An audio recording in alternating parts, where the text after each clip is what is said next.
Apa yang Allah berikan? Asa ayyab'asaka rabbuka maqamah mahmuda. Kalau sholat tahajudnya benar, sholat tahajudnya baik, sholat tahajudnya ditunaikan, maka lihat pahalanya, maqamah mahmuda. Allah akan angkat derajat kehidupannya. Sedang terpuruk, Allah akan angkat lebih baik. Sedang punya masalah, Allah selesaikan masalahnya. Sedang punya persoalan, Allah berikan jalan keluarnya. Bahkan mohon maaf, yang sedang jomblo pun Allah hadirkan pasangannya. Jadi artinya bagaimana ahilman? Setiap orang yang pernah punya masa lalu, insya Allah dia punya masa depan. Jangan terlalu melihat orang di masa lalu, karena setiap orang punya harapan dengan masa depan. Dan kadang orang yang pernah terjatuh, ketika dia sadar jatuhnya, saat dia bangkit, jauh lebih besar kebangkitannya. Ustadz, kok ada ahli tahajud dikasih musibah? Ustadz, kok ada ahli sholat dikasih musibah? Di Quran dikasih musibah? Ustadz, kok ada orang yang sering kajian dikasih musibah? Ingat, orang beriman yang dikasih musibah, tujuannya adalah Allah ingin mengangkat derajat kehidupannya. Bahasa lainnya adalah dia sedang ujian naik kelas.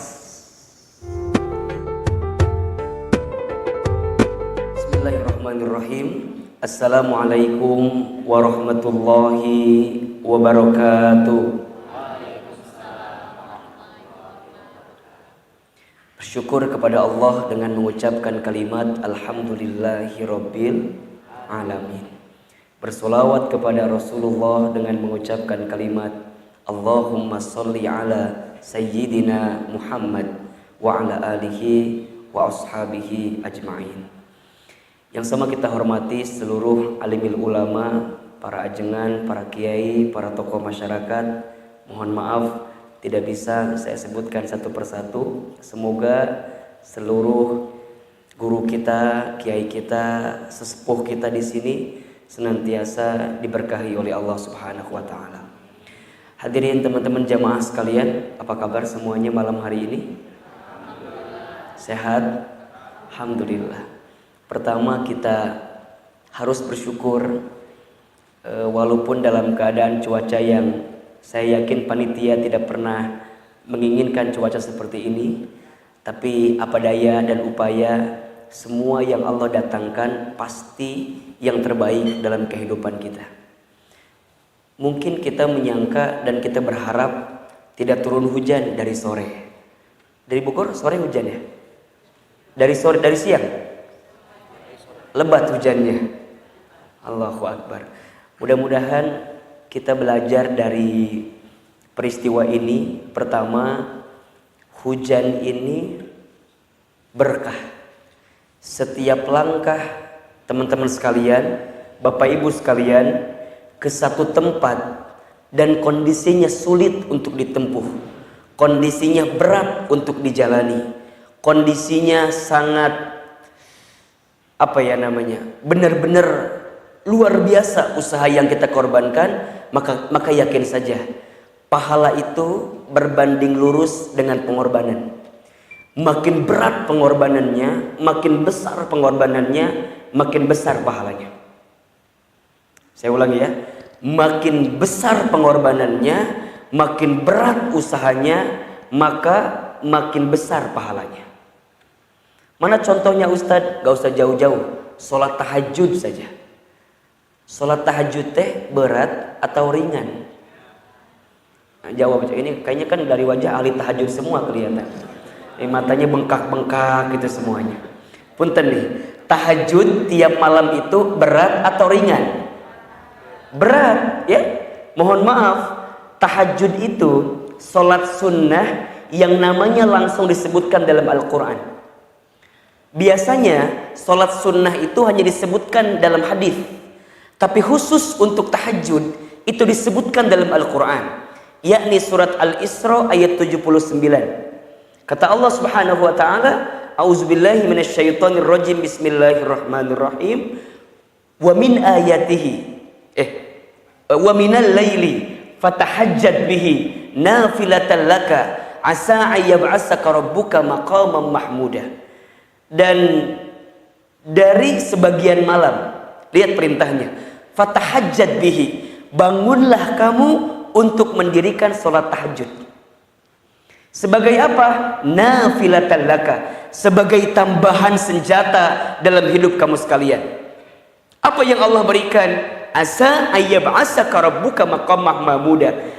Kalau sholat tahajudnya benar, sholat tahajudnya baik, sholat tahajudnya ditunaikan, maka lihat pahalanya. Maqamah mahmuda, Allah akan angkat derajat kehidupannya. Sedang terpuruk, Allah akan angkat lebih baik. Sedang punya masalah, Allah selesaikan masalahnya. Sedang punya persoalan, Allah berikan jalan keluarnya. Bahkan mohon maaf, yang sedang jomblo pun Allah hadirkan pasangannya. Aminnya kurang kencang ini. Jadi simpel saja. Kenapa Ahilman bisa bilang seperti itu? Berapa kali Ahilman barangkali pernah cerita di berbagai tempat ya.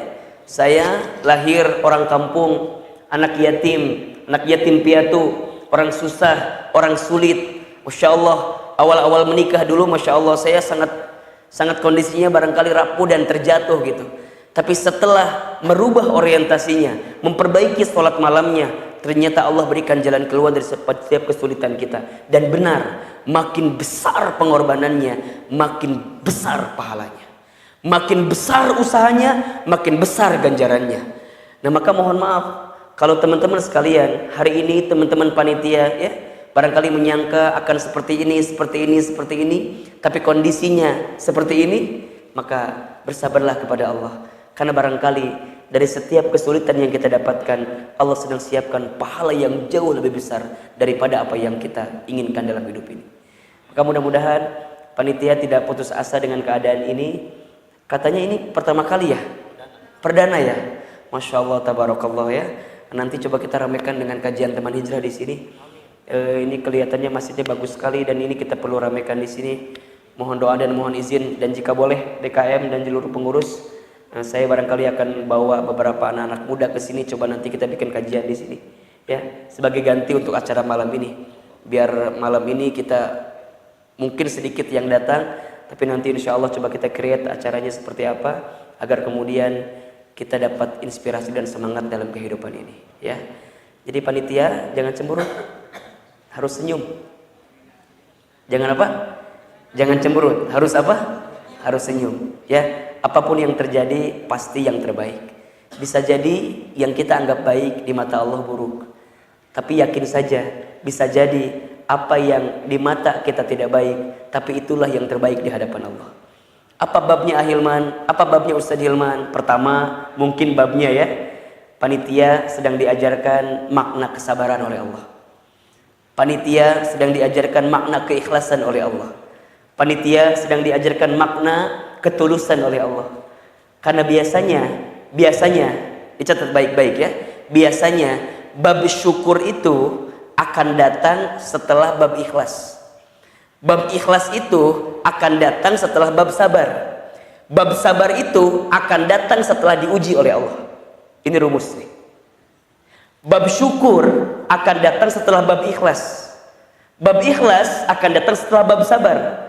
Bab sabar akan datang setelah bab ujian. Jadi mustahil orang jadi kategori sabar kalau nggak diuji. Mustahil orang ikhlas kalau nggak sabar. Mustahil orang mendapatkan kebaikan syukur kalau dia tidak ikhlas duluan. Di mana Ahilman referensinya? Di surat Al-Baqarah ayat 155, 156, 157. Apa kata Allah? وَلَنَبْلُوَنَّكُمْ bisyai'im minal khawfi wal ju'i wa naqsim minal amwali wal anfusi wath thamarati wa basyiris sabirin alladzina idza asabathum musibah qalu inna lillahi wa inna ilaihi raji'un ulaika alaihim salawatu min rabbihim wa rahmah wa ulaika humul muhtadun. Perhatikan. Dan pasti kata Allah, kami akan menguji kamu sekalian wahai manusia. 1, dengan kekhawatiran atau ketakutan. 2, dengan kelaparan. 3, dengan kekurangan harta. 4, dengan kegoncangan jiwa. 5, dengan harapan yang tidak jadi. Sampaikan, kalau ada yang ditimpa 5 hal itu, wabasyir, sesungguhnya dia sedang disiapkan kabar gembira. Siapa yang mendapatkan kabar gembira? As-sabirin, orang-orang yang sabar. Ahilman, siapa orang yang sabar itu? Orang yang sabar adalah orang yang ketika ditimpa sesuatu yang tidak sesuai dengan yang dia inginkan, kemudian dia bilang, inna lillahi wa inna ilaihi raji'un. Semua ini milik Allah, datang dari Allah, dan pasti akan kembali kepada Allah. Maknanya ikhlas. Kalau sudah ikhlas, lihat kalimat selanjutnya. Aku akan berikan kepada mereka sholawatu mir rabbihim, keselamatan dari Tuhan kamu sekalian, wa rahmah, dan kasih sayang, wa ulaika humul muhtadun, dan dialah orang yang akan diberikan petunjuk. Bahasa lainnya bab syukur. Jadi kalau ada di antara teman-teman sekalian, mungkin ada yang kita kan nanti mau bicara tentang banjir segala macam, misalnya ada donasi, itu yang banjir, kalau dia terima dengan ikhlas, ya, kalau dia terima dengan ikhlas, maka akan cepat gantinya. Makanya teman-teman sekalian, musibah itu ada tiga bentuknya dan 3 tujuannya. Jadi musibah bukan hanya banjir ya. Misal pokoknya musibah itu adalah sesuatu yang menimpa dalam hidup kita sehingga membuat hidup kita sulit, itu musibah namanya. Banjir kalau jadi sulit itu musibah. Teman-teman jomblo sepanjang tahun, dan kalau itu sulit, misalnya itu sulit banget Ustaz, saya itu gimana ya, lihat teman-teman saya udah pada nikah, seangkatan saya sudah pada nikah, semua sudah pada nikah, tapi saya belum. Kemudian teman-teman ngerasa sulit dengan itu, maka musibah. Atau misalnya teman-teman punya pekerjaan, tapi menjalaninya tuh susah gitu, menjalaninya tuh berat luar biasa, dan teman-teman fight dengan itu semua, itu musibah. Nah, kalau teman-teman dikasih musibah kayak begitu, kata Allah itu ada 3 segmennya, ada 3 tujuannya. Pertama, musibah bagi orang beriman. Ustadz, kok ada ahli tahajud dikasih musibah? Ustadz, kok ada ahli sholat dikasih musibah? Di Quran dikasih musibah? Ustadz, kok ada orang yang sering kajian dikasih musibah? Ingat, orang beriman yang dikasih musibah, tujuannya adalah Allah ingin mengangkat derajat kehidupannya. Bahasa lainnya adalah dia sedang ujian naik kelas. Mohon maaf kalau teman-teman merasa, Hilman hanya aku teh udah ngaji, udah sholat, tapi kok malah tiba-tiba perusahaan saya mau bangkrut, saya di PHK, saya nggak punya ini, saya nggak punya ini, saya nggak punya ini. Yakin saja Allah sedang naikin kelas kita. Ujiannya sedang berlangsung. Pertanyaannya, teman-teman mau kabur dari ujian itu atau mau jalanin ujian itu? Betul apa enggak? Coba saya mau tanya, ujian itu biasanya lama atau sebentar? Sebentar. Yang lama kuliahnya, bener enggak? Iya kan? Yang lama apanya? Kuliahnya. Ujian paling 2 minggu, itu pun mentok-mentok paling seminggu, ya kan? Ujian skripsi ujungnya doang. Lamanya apanya? Bimbingannya. Betul apa enggak? Kadang-kadang dosen ngegoda, betul nggak? Kadang-kadang dosen nggak mau datang, betul? Kadang-kadang dosen nggak mau ditemui kalau nggak bawa bolu. Masalah. Jadi ujian itu cuma sebentar saja, yang lama tuh belajarnya. Jadi artinya kalau teman-teman sekarang sedang menempuh ujian tapi belum lulus, berarti lagi belajar. Betul apa enggak? Ustaz, tapi kan mendingan kalau gitu mendingan saya nggak usah sholat dong. Mendingan saya gak usah tahajud, mendingan gak usah baca Quran, mendingan gak usah hijrah, mendingan gak usah kajian, toh diuji juga. Hati-hati.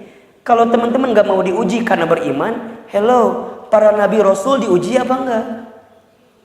Diuji apa enggak? Nabi Adam, nabi pertama, diuji apa enggak? Diuji. Apa ujiannya? Apa ujiannya? Ya Rabb, Nabi Adam itu diuji dengan kondisi istrinya, kemudian diusir dari surga. Coba sebutin nama Ahilman. Ada nggak ujian yang paling berat selain diusir dari surga? Kebayang nggak sama teman-teman sekalian? Udah di surga diusir. Allahu Akbar. Kita mah belum tentu masuk surga.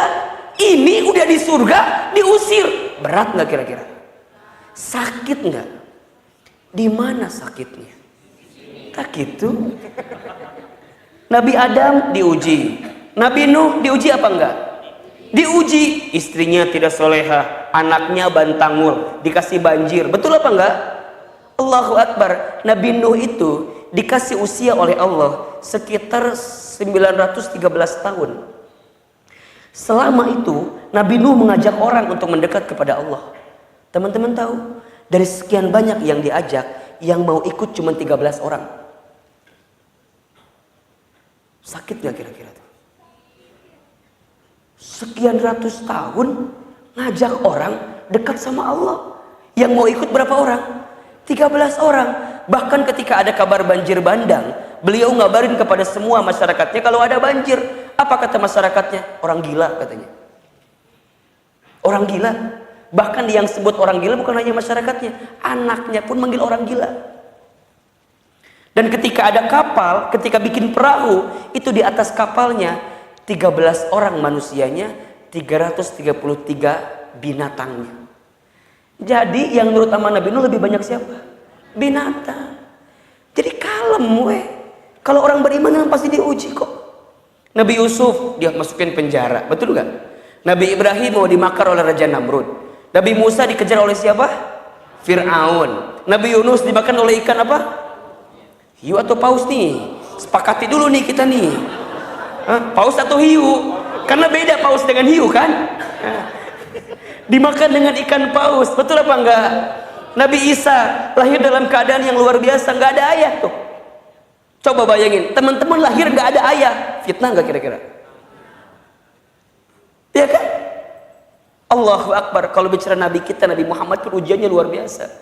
Sejak kecil yatim, tumbuh kecilnya yatim piatu, diasuh oleh pamannya Abu Thalib, yang kondisi ekonominya paling miskin di antara semua paman yang lainnya. Kemudian dihina, dicaci maki, dilempari batu. Allahu Akbar. Kita mah orang beriman, kalau diuji nggak ada apa-apanya. Kalau cuma diuji, di PHK, cincai. Nabi Daud, gimana tahu hidupnya teman-teman? Hari ini makan, besok puasa. Hari ini makan, besok puasa. Sampai ada puasa apa namanya? Puasa Daud. Saking miskinnya keadaan Nabi Daud. Teman-teman tahu Nabi Ayub punya segalanya. Binatangnya banyak, anaknya banyak. Seketika, Masya Allah, datang kebakaran membakar semua ternaknya, membakar semua rumahnya. Tiba-tiba ada wabah penyakit, anaknya mati semua.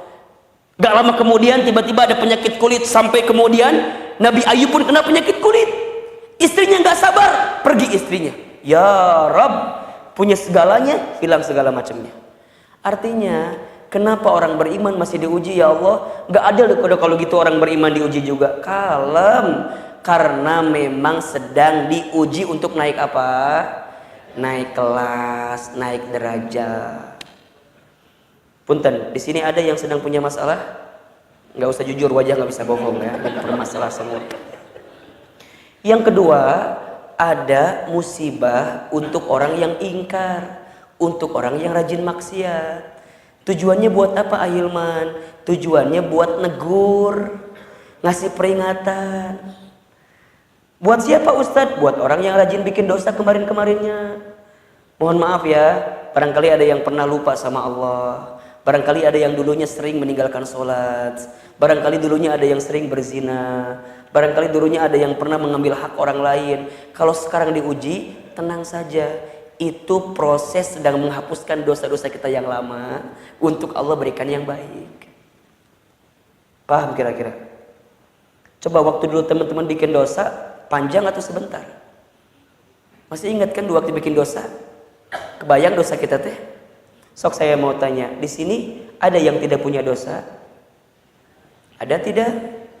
Nah, kalau ada yang mengacungkan tangan, eta dosana. Ahilman, saya teh tidak punya dosa, teh dosa. Ini kan dari wajah hampir sama semua nih teh. Wajah-wajah banyak dosa, setuju nggak? Saya juga sama, banyak wajah dosa. Jadi kalau sekarang kita dikasih musibah, husnuzon saja. Allah lagi ngebersihin dosa kita yang lama untuk ngasih sesuatu yang baru. Jelas kira-kira? Nah, yang ketiga, musibah bagi orang yang kufur. Sebagai apa Ustadz? Sebagai azab. Siapa orang yang kufur itu? Orang yang kufur itu orang yang tidak percaya kepada Allah. Artinya tidak beriman. Nah, kalau teman-teman hadirin yang di sini mah insya Allah lah nggak akan masuk kategori yang ketiga barangkali. Kita mah mungkin masuknya yang satu atau yang kedua gitu. Kalau sekarang kita masih beriman, masih diuji, yakin lagi ujian naik kelas. Kalau sekarang kita masih beriman tapi kadang-kadang masih bikin maksiat, berarti musibah sebagai apa? Teguran. Nah maka oleh karena itu, tadi sore hujan, panitia bikin acara, tapi sesuai dengan ekspektasi kita, tenang saja. Karena biasanya setelah ini ada bab syukur, bab ujian, bab sabar, bab ikhlas, bab syukur. Jelas sampai di sini? Halo, jelas tidak? Baik. Ini sampai jam berapa saya ceramah? Mau sampai jam berapa ibu ceramahnya saya? Sampai subuh, baik ya. Sudah berapa banyak mubalik yang meninggal di sini kalau gitu? Kalau sampai subuh mah tuh lumayan pak. Baik, sampai jam 10 ya kita akan bicara tentang hijrah. Ini kalem aja lah, kita bicaranya kalem-kalem aja. Baik, Bapak Ibu yang dirahmati Allah, teman-teman sekalian, hijrah itu sebuah keniscayaan. Kalau bahasa Bogor nama, hijrah teh kudu dilakukan. Kenapa ahilman? Kenapa kita harus hijrah? Ada 3 alasannya. 1, kita berhijrah karena kita tahu kita semua pernah punya masa lalu. 1. Ustadz, yang dimaksud masa lalu ini apa? Yang dimaksud masa lalu teh, kita semua pernah punya sesuatu yang keliru kita lakukan dalam kehidupan. Betul apa enggak? Teman-teman yang pernah punya banyak dosa, gak usah khawatir, tenang aja. Kata Nabi, kullu bani adamu khatta'un wa khairul khatta'ina at-tawwabun. Setiap orang pernah berbuat salah, dan sebaik-baiknya orang yang pernah berbuat salah adalah dia yang segera kembali bertaubat di hadapan Allah Subhanahu wa ta'ala. Jadi artinya hijrah teh kudu karena kita semua pernah punya masa lalu. Masa lalunya adalah yang salah. Sok, sekarang saya mau tanyalah, sampai usia kita hari ini, punten, lebih banyak amal soleh atau amal salah? Jujur atau jawabannya jujur? Lebih banyak amal soleh atau amal salah? Tak gitu. Nya, betul apa enggak? Sok, kalau kita ngerasa lebih banyak amal salah, kita semua yang di sini pede nggak masuk surga? Tapi pengen, ternyambungnya. Asa banyak salah, nah tapi ayah masuk surga, pede itu kan jadi liar ke orang nate. Nah itu kondisinya bu, pak sekalian. Jadi artinya kita punya masa lalu, kemudian kita berhijrah karena kita paham kondisinya kita pernah punya salah. Terus gimana? Kalau kita merasa pernah punya salah, perbaiki. Jalan perbaikannya namanya apa? Hijrah. Tapi kan Ustadz, kalau kita punya masa lalu gimana ya? Kadang-kadang suka terbayang-bayang. Waktu kita bikin dosa, masih kebayang gak kira-kira? Waktu kita bikin maksiat, masih kebayang apa enggak? Ustadz tidak bisa semudah itu melupakannya. Ustadz tahu tidak bisa mudah itu melupakannya. Makanya hijrah itu berproses. Hijrah itu proses. Hijrah tuh nggak bisa bim salah bim jadi apa? Eta mah patarno. Anu bim salah bim jadi apa mah? Hijrah teh berproses, berprogres. Ada langkah-langkahnya. Tap. Contoh. Misal, teman-teman gak pernah tahajud, tiba-tiba dengerin ceramah Hilman, pengen tahajud, daya tamatu langsung jam 2 Januari, hudang, kacai, ngecebur karena balong, dah yang bersih teh meureun beungeutna, karena balong, wudu segala rupa segala macam, tahajud, 11 rakaat, 23 rakaat, beres jam 4 saparapat, panon keyep-keyep seeutik. 10 menit dari subuh ngan geus teu kuat teh. Gogolera na sajadah hudang jam 10 beurang. Tahajudnya ditunaikan tapi subuhnya dilewatkan. Dia lupa kalau tahajud sunnah subuh tak gitu. Kieulah gampang nama. Teman-teman tara lari tiba-tiba ikut maraton kumaha tah? Maraton seberapa kilo tah? 42,2 kilo. Betul? Gak pernah ikut maraton, hayang ngilu maraton, kumaha tah? Mending eungap maot nu aya. Capek atuh da, can siap tiba-tiba hijrah. Artinya kalau kita pernah punya masa lalu, kita pernah punya salah, kita pernah punya sesuatu yang keliru, maka perbaiki dengan cara apa? Hijrah, tapi hijrahnya ada prosesnya. Inilah alasan pertama kenapa kita harus hijrah.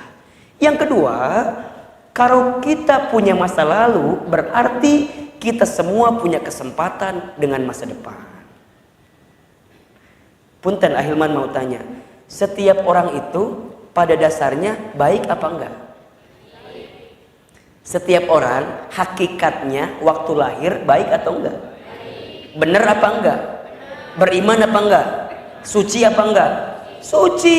Hadis menyebutkan, kullu mauludin yuladu 'alal fitrah. Setiap anak yang lahir dalam keadaan fitrah. Fa'abawaihi, maka keadaan lingkungannya lah yang membuat dia yuhawidanihi au yunassiranihi au yumajjisanihi. Lingkungannya lah, pergaulannya lah, hidupnya lah yang membuat dia Yahudi, Nasrani, Majusi. Tapi awalnya qalu bala syahidna alastu birabbikum, qalu bala syahidna. Semua manusia itu beriman, suci, benar, baik. Betul apa enggak? Preman Cipaku, apal preman Cipaku? Sepreman-premannya orang Cipaku, demi Allah, hati yang paling dalamnya benar, baik. Bapaknya penjahat, pasti anaknya nggak mau jadi penjahat. Ada nggak yang bapaknya penjahat bilang sama anaknya, nak, kamu lanjutin estafeta bapak ya, sebagai penjahat di Cipaku? Nggak ada. Bapaknya bantangul, bapaknya nakal, bapaknya bangor, demi Allah dia nggak mau anaknya bangor. Dia nggak mau anaknya nakal, dia nggak mau anaknya bantangul, dia mau anaknya jadi baik. Betul apa enggak? Kenapa? Naluri hati seseorang itu, naluri diri manusia itu semuanya baik. Jadi artinya mohon maaf, semua teman-teman yang pernah tenggelam, semua teman-teman yang pernah terjatuh, jangan pernah putus asa, karena awalnya kita adalah orang yang pernah bangkit di hadapan Allah dengan dalam kebaikan kita itu. Cuman bedanya apa Ustadz? Kok ada orang yang mau segera hijrah, ada yang belum? Simple. Bedanya adalah orang yang sekarang masih menikmati maksiat itu karena satu, dia belum kenyang dengan maksiatnya. Ahilman, kenapa mau hijrah? Kenapa saya sekarang jadi penceramah hijrah, baheula tukang nyanyi dangdut, kukulilingan? Makanya suaranya serak-serak basah kieu kan? Kenapa? Karena saya udah kenyang. Naon deui sih? Harus ngapain lagi? Udah beres. Ustaz kalau belum kenyang kumaha? Kabayang lah, punten. Teman-teman hadirin sekalian, lihat orang lagi makan, tiba-tiba kita berhentiin, marah nggak kira-kira dia? Lagi enak makan suruh berhenti, marah apa enggak? Marah. Gimana Ustaz biar nggak marah? Dua pilihannya. Satu, tunggu dulu dia sampai selesai kenyang. Atau yang kedua, kita ganti menu yang lain yang membuat dia berpindah daripada menu itu. Paham gak kira-kira? Jadi kalau ada orang yang bikin maksiat, dua pilihannya. Satu, biarin dulu sampai dia kenyang. Atau yang kedua, ganti pilihan menu lain. Dengan cara apa? Hijrah namanya. Orang yang bikin maksiat itu bukan gak mau taat, bukan. Karena dia belum ngerasa kalau taat itu jauh lebih nikmat daripada maksiat.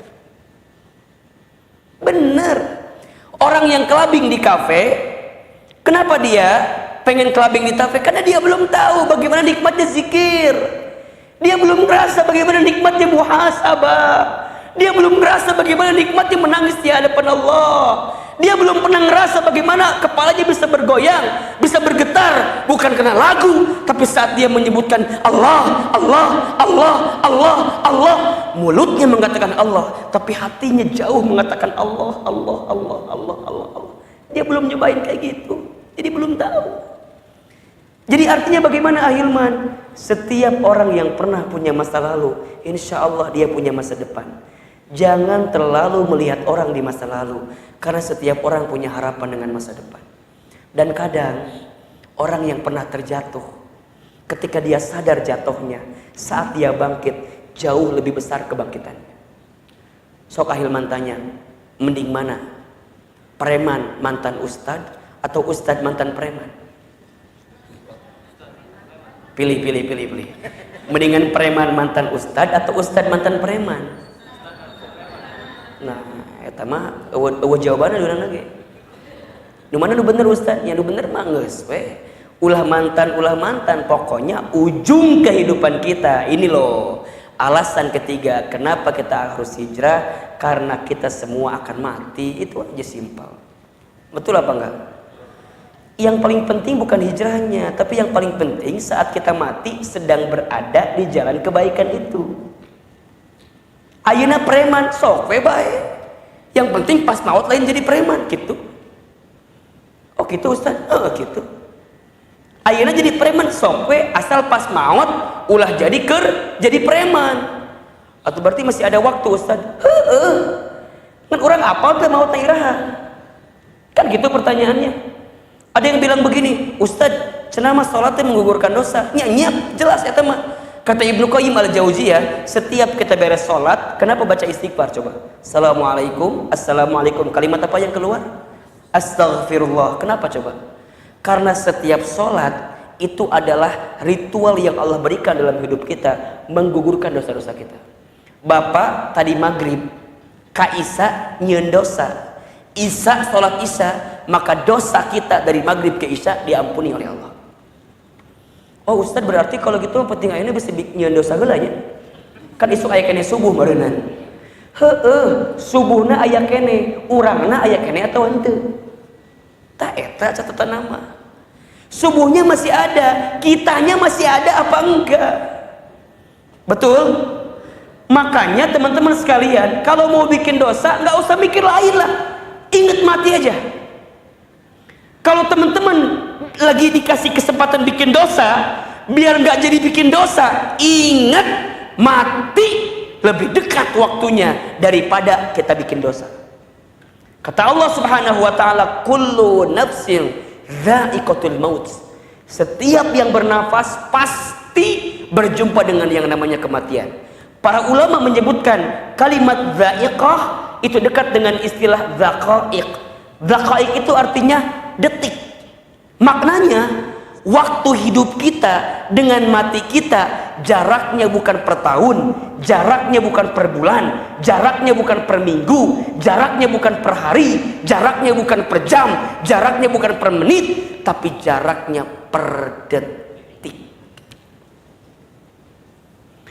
Kalau per tahun masih bisa siap-siap apa enggak? Bisa. Kalau per hari bisa siap-siap. Kalau per jam bisa siap-siap. Kalau per menit bisa siap-siap. Kalau per detik, setiap detik, detak, jam, makin dia berdetak dengan detiknya, makin dekatkah kita dengan kematian kita. Ini kan dari wajahnya hampir sama semua nih. Wajah-wajah camat KB ya mah. Naon camat ya? Tak gitu, calon mati semua. Punten, kata Nabi ada 3 misteri kematian Pak, Bu. Betul ya? Pertama, al-awqatul maut, waktu kematian kita. Nggak ada yang tahu kapan kita akan dimatikan oleh Allah, betul? Bisa jadi jamaah duluan, Ustadz Hilman belakangan. Bisa. Atau dibalik, Ustadz Hilman belakangan, jamaah duluan. Tetap aja jamaah duluan kan. Da lagi apal meureun mah Ustadz duluan. Yang masih muda jangan nyantai. Kenapa? Karena mati nggak nunggu muda, nggak nunggu tua, betul apa enggak? Iya kan? Bahkan menurut data BPS, punten, menurut data BPS dari tahun 2010 sampai 2017 tren yang meninggal itu rata-rata usianya masih muda Pak. Usia berapa Ustadz? 20 sampai 45 tahun kebanyakan. Ustadz, cek bapak teh saya udah lewat. Biasanya yang udah lewat makin cepet usia anak berenang. Serius nih, yang tua yang muda punten, yang muda potensi meninggalnya lebih banyak daripada yang tua Pak, Bu, bener nggak? Ustadz asasan pernah dengar ada nenek kakek meninggal karena oplosan minuman keras. Asasan ayah eta. Rata-rata siapa? Anak muda.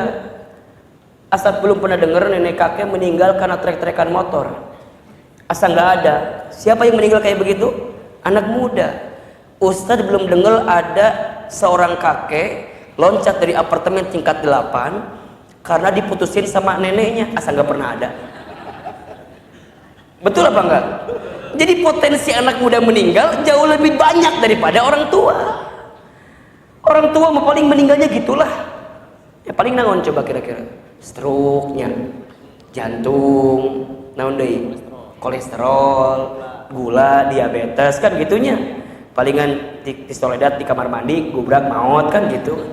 Jadi yang tua yang muda nggak ada urusan, mati pasti semua. Yang kedua al-amkanul maut, tempat kematian kita. Nggak ada yang tahu di mana kita akan dimatikan, betul? Ada orang yang meninggal di rumah sakit, ada nggak? Yang meninggal di rumah sendiri ada? Meninggal di jalan ada? Meninggal di luar ada? Allahu Akbar. Punten bapak-bapak di sini, mau tidak bapak meninggal di masjid, Pak? Jawab yang kencang, Pak. Mau meninggal di masjid, Pak? Mau. Jangan terkecoh. Tanya heula keur naon di masjidna.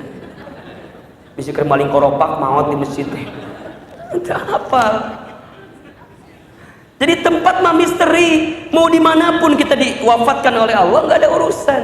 Apa yang paling penting Ustaz? Nomor 3, al-asbabul maut, sebab kematian kita. Kernaon pas orang maut teh eta. Innamal mar'u yumitu fil hayat illa ma dzatihi fil hayatid dunya. Setiap manusia akan diwafatkan oleh Allah sesuai dengan kebiasaannya saat hidup di dunia. Jadi kalau ibu bapak ingin tahu seperti apa meninggalnya, lihat saja bagaimana kebiasaannya. Murabi Ustadz Arifin Ilham, mungkin tahu ya, guru saya, guru kita semua. Beliau meninggal dalam keadaan yang Masya Allah. Meninggal dalam keadaan berwudu, meninggal dalam keadaan menggunakan pakaian putih yang biasa beliau gunakan setiap harinya. Meninggal dalam keadaan megang siwak, meninggal dalam keadaan pakai parfum, meninggal dalam keadaan menuliskan di whiteboardnya itu liqaullah, saatnya berjumpa dengan Allah. Wasilahnya penyakit kanker, wasilahnya memang penyakit kanker, tapi Allahu Akbar, ketika masuk ke ICU 5 menit kemudian selangnya dicopot, meninggalnya mudah sekali. Sesuai dengan kebiasaan. Makanya mohon maaf, kita ini kan sekarang sedang merangkai, mengurai, ingin seperti apa saat kita kembali kepada Allah, betul? Kata Ali bin Abi Thalib, siapakah manusia yang paling bahagia? Manusia yang paling bahagia adalah dia saat dia lahir, dia menangis, sekelilingnya tertawa. Dan saat dia mati, dia tertawa, sekelilingnya menangis. Sampai kemudian yang paling bahagia adalah saat dia kembali kepada Allah, dia dipanggil oleh Allah, ya ayyatuhan nafsul mutmainnah, irji'i ila rabbiki radiyatan mardiyah, fadkhuli fi ibadi wadkhuli jannati. Wahai hambaku yang meninggal dalam keadaan tenang. Ustadz Hilman, kenapa tenang? Tenang karena hidupnya sudah sempurna mengabdikan di hadapan Allah Subhanahu wa Ta'ala. Kerjanya ibadah, bisnisnya ibadah, rumah tangganya ibadah, sholatnya terjaga, saumnya terjaga, zakatnya terjaga, infak sedekahnya terjaga, haji umrohnya selesai. Bicaranya dakwah, bicaranya tidak pernah sinis, tidak pandai memponis, optimis, semua kebaikan-kebaikan. Jadi saat dia hidup, sibuknya berbuat baik, menebar kebaikan. Makanya mohon maaf Bapak Ibu yang dirahmati Allah, jangan sepelekan sedikit apapun kebaikan kita. Karena kita nggak pernah tahu, bisa jadi itulah peluang kita untuk bisa mendapatkan kebaikan di hadapan Allah. Jangan pernah sepelekan kebaikan kita, sekecil apapun, karena bisa jadi itulah amal terakhir kita untuk bisa berjumpa dengan Allah. Siapa contohnya Ustaz? Satu kali ada seorang perempuan ahli berzina, mungkin tahu kisahnya. Berzina semalaman, dia menjajakkan tubuhnya. Singkat cerita, besok pagi dia mencari air kemana-mana, tak ketemu air. Kemudian dia menemukan sebuah sumur yang sangat dangkal luar biasa. Pas dia mau ambil, embernya nggak ada. Maka dia gunakan sepatunya, dia gunakan talinya, pelan-pelan dia ambil airnya. Masya Allah, ketika dia mau minum airnya, dia melihat seekor anjing di sampingnya menjulurkan lidahnya. Tanda anjing itu kenapa? Kehausan. Maka air yang tadi mau diminum kemudian diberikan kepada anjing tersebut. Sampai anjingnya selesai kehausan lantas kemudian pergi. Perempuan itu mengambil air lagi pelan-pelan. Tapi apa yang terjadi? Belum sampai air ke tenggorokannya, belum sampai air ke bibirnya, ajal menjemputnya. Kemudian dia meninggal dalam keadaan dehidrasi setelah memberi air kepada seekor anjing. Kemudian sahabat ditanya oleh Nabi, fi ain hadhil mar'ah, di manakah tempat perempuan ini? Maka di antara para sahabat berdebat, ada yang bilang di neraka, ada yang bilang di surga. Tapi apa kata Nabi? Hiya fil jannah, dia di surga. Ya Nabi, kenapa? Karena akhir kehidupannya sedang berbuat baik, walaupun berbuat baik hanya kepada seekor anjing. Jangan pernah sepelekan kebaikan kita. Orang yang hari ini tidak baik, ada kesempatan dia jadi baik di ujung hayatnya. Orang yang saat ini baik, jangan sombong, karena bisa jadi dia akan terpeleset sehingga terjatuh dan meninggal dalam keadaan yang su'ul khatimah. Jadi 3 alasan kenapa kita harus hijrah. 1, kita punya masa lalu. 2, kita punya masa depan. Dan yang ketiga, kita pasti akan mati. Ustadz Hilman, kalau kita udah hijrah, what next? Apa selanjutnya? Kan gitu kan pertanyaannya. Kalau sudah hijrah, apa selanjutnya? Tentu jawabannya adalah istiqamah. Ma makna istiqamah? Apa itu istiqamah? Para ulama menyebutkan al-istiqamatu al-istimrar. Istiqomah itu berkelanjutan terus menerus. Itu istiqomah. Apa yang diistiqomahkan? Kebaikannya. Kalau kita belum bisa berlomba dengan orang soleh dalam berbuat baik, berlombalah dengan para pendosa untuk segera bertaubat di hadapan Allah. Kalau kita belum bisa berlomba dengan orang alim, dengan orang yang berilmu, menyampaikan ilmu, maka berlombalah dengan orang bodoh, orang jahil, untuk terus belajar ilmunya Allah. Istiqomah, terus menerus. Ustadz, tapi kan istiqomah itu susah. Iya, istiqomah susah. Yang mudah namanya istirahat. Betul apa enggak? Istiqomah susah, yang mudah namanya apa? Istirahat. Dunia ini memang tempat capek. Dunia ini tempat lelah. Dunia ini tempat sakit-sakitan. Dunia ini tempat berkorban. Tapi ingat, akhiratlah tempat istirahat terbaik kita. Kita ini bukan ahli dunia, Pak. Bu, kita ini bukan ahli dunia. Kita ini ahli akhirat. Kita ini akan kembali kepada Allah. Betul apa enggak? Para nabi, para rasul, ayah kita, ibu kita, itu di surga semua. Kita ini semua ingin ngejar itu. Betul apa enggak? Jadi istiqomah, istimrar, terus menerus. Tapi kan Ustadz berat. Karena berat pahalanya apa? Surga. Udah kalau ringan mah meureun lain surga pahalana ge. Naon biasana kalau mun ringan mah? Kipas angin. Naon? Kulub jauh cenah tong di Cipaku mah. Bener. Ringan mah paling hadiahna ge palingan rice cooker meureunan. Nya, kulkas 1 pintu bener. Paling sepedanya. Ya kalau pertanyaannya tidak berbobot kan paling sepeda hadiahnya kan. Benar tuh, nama-nama ikan kan tidak berbobot, benar tuh. Hadiahnya sepeda paling kan. Tapi kalau susah hadiahnya apa? Umroh gratis. Ustadz waktu jadi wisudawan terbaik hadiahnya umroh gratis, haji, hese, kuliah Timur Tengah pakai bahasa Arab, liur kan? Hadiahnya naon? Umroh, haji, banyak kuliah hese diberi kipas angin, mending tong kuliah meureunan. Kok mau diberi kolom jauh mah? Mendingan tong sekalian meureunan. Ya enggak? Susah istiqomah. Nah, Ahilman, Ustadz Hilman, gimana biar hijrah kita istiqomah? Ada 3 jawabannya. 1, tasbutun niat, tetapkan niatnya. kita teh hijrah keur naon sih? Hijrah teh keur saha? Yang kebanyakan orang hijrah teh karena tren.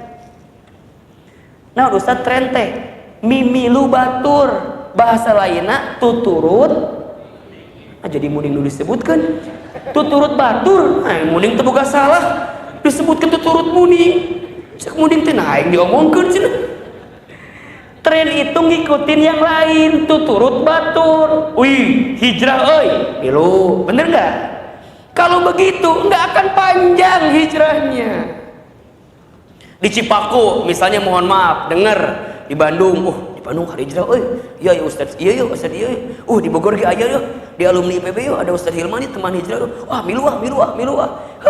Awalnya resep, tapi lama-lama kalau niatnya enggak kuat berubah. Mulai itu, gimana cara nggak kuat kalau niatnya? Dihina dikit, bapak. Misalnya kita yang nggak pernah sholat, tiba-tiba ke masjid, cie, ahli masjid. Ya Allah, kumahnya orang di masjid, gitu kan? Cie, Pak Ustad aya nama, sok. Udah ante aya wae. Mending kita mah rada ngeunaheun. Kadang-kadang kalau mau itu mah kan dipujinya tadi mah nya. Cie, maut isuk ke masjid ayeuna aya we. Yang akhwat misalnya dulu gak pernah pakai hijab, sekarang pakai hijab warna hidung, dipanggil cie Batman. Wah, dicibir, dihina. Kalau niatnya nggak kuat, dihina dikit berubah, baper. Ya Allah, udah lihat kenceng, ambil fotonya Ustaz Hilman, tak ambil captionnya, tiba-tiba ada yang komen, cie hijrah lah, hijrah mah udah beja-beja atau ria, bener tuh. Teman-teman ingat ya, ria itu ketika melakukan amalan ingin dilihat sama orang lain. Tapi kalau teman-teman beramal kemudian gak secara sesuatu, niatnya ingin berdakwah, itu bukan ria. Sok sebanyak-banyaknya sosmed kita teh gunakan. Dakwah teh lain jadi ustad wae kikieuan. Dakwah itu nggak harus di mimbar. Lamun dakwah kudu di mimbar, beakeun mimbarna meureunna. Bener teu? Kabeh dakwah kudu di mimbar, beureun parebut. Samenit sakali ustad heula ayeuna. Geus ustad urangeun ayeuna. Parebut. Dakwah itu menyampaikan, da'a yad'u da'watan, menyampaikan, mengajak, merubah, mempengaruhi. Itu ada 4. Menyampaikan, mengajak, merubah, mempengaruhi.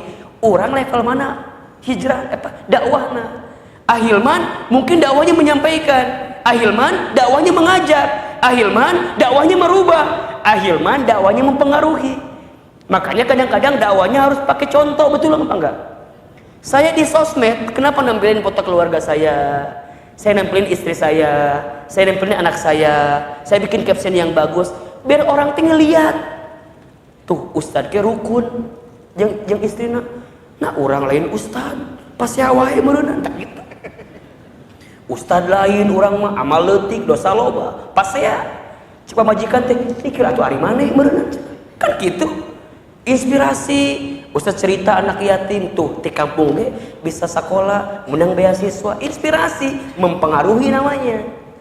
Nah sekarang teman-teman ada level mana? Merenang teman-teman mah baru level menyampaikan. Sok we balighu anni walau ayat, sampaikan walaupun 1 ayat. Urangan hafal surat eta jeung eta we ngomong teh qul wallahu ahad. Teu naon. Sa'ad bin Abi Waqqas di antara sahabat Nabi yang kalau sholat itu bacanya qul huwallahu ahad. Tara maca dulu lain eta we qul huwallahu ahad. Sampai kata Sa'ad bin Abi Waqqas, "Ya Rasulullah, kira-kira saya bisa masuk surga enggak? Kalaupun modal saya cuman qul huwallahu ahad?" Bisa. Jadi teman-teman yang cuman apal qul huwallahu ahad, eta kadang-kadang Pak Belit jeung qul huwallahu binas kadang-kadang. Aya 1 kali belajar juz amanul lain. Maca watini pabalit jeung wal asri aya eta teh. Watini wazaituni wa turi sinina wa hadzal baladil amin. Laqad khalaqnal insana fi ahsani taqwim thumma radadnahu asfala safilin illa alladziina amanu wa amilus solihati wa tawassaw bil haqqi wa tawassaw. Jadi pabalit kana watini jeung wal asri ieu teh. baik. Da orang mah memang tempatnya salah. Manusia mah mahalul khoto, tempatnya salah. Lamun teu salah mah lain manusia ngaranna Allah. Betul apa enggak? Aya nih pemuda di dieu, naon ieu pemuda naon namana Karang Taruna di sini? Pitaloka. Hah? Pitaloka. Apa singkatan Pitaloka teh? Pitaloka singkatan naon? Sejarah. Panjang atau 3 jam ieu mah caritana. Lamun disejarahkeun mah tuh bisa panjang ka mana-mana. We gampang lah irmar ikatan remaja masjidnya ieu we pokona mah. Belajar muhadharah kaharep kumpulkan 10 jelema. Teman hijrah itu sebelum sekarang 1000 orang jamaahnya, dulu mah Masya Allah 7 orang, 11 orang, kadang-kadang ya gitu ya, datang sorangan, nguruskan sorangan, ustadnya teu datang, orang nu jadi ustad gitu we. Dalahar am caleuy saeutik 7 orang ngaji kumaha sih kabayang tuh. Tapi yang paling penting tuh istiqomahnya teruskeun we. Ahilman yakin kenapa Allah datangkan banyak hari ini orang di Masjid Alumni IPB kajian teman hijrah bukan dari proses yang sebentar, panjang 3 tahun ke belakang kita gituan. Dari Al-Hijri di air mancur pindah kemana sampai Alumni IPB 10 orang 17 orang kadang-kadang rek ngisi ge hoream da saeutik nu datangna da ustad ge manusia biasa meureunnan lamun teu kurang-kurang iman mah tapi teruskan berubah. Sama ini juga sama. Nu paling penting bukan bikin kajian di malam ini. Ieu mah ngan sakalieuan hungkul. Betul apa enggak? Yang paling penting mah saminggu kaharep nyieun pemuda di dieu kajian. Sok ada Ustadz Ishaq Rahman. Cerita tentang hijrah beliau. Beliau dulu enggak begini. Teuing kumaha. Tanyakeun ka manehna. Da urang kita apa kumaha? Tanya Ishak cerita inspirasi hidupnya dia yang jadi MC, kemudian sekarang jadi MC kajian. Itu kan MC ya teh. Mun aya ulang tahun manehna MC. Jadi badut teh. Nah, nanti yang isinya ke ustad di dia, gak usah panjang-panjang. 15 menit beres. Ti magrib ka isya daripada ngaon ngadon teu bener-bener teh. Aja saeutik, maca sholawat dan segala macam. Simple. Jadi bikin kajian teh lain kudu ribet-ribet. Ngundang ustad terkenal mah sekalian, nu penting mah kumaha eta kelanjutanana. Ngundang rame, wah rame, poho tak isuk ge pasti. Ngan orang hafalnya rame na hungkul, betul apa enggak? Makanya yang paling penting itu kumaha yang ngajagana. Tah punten ieu, pengurus panitia hari ini sok ditargetkeun kumaha. Ngaji dikit-dikit, seminggu sekali terus. Insya Allah kalau kita niatnya benar mah lurus kok.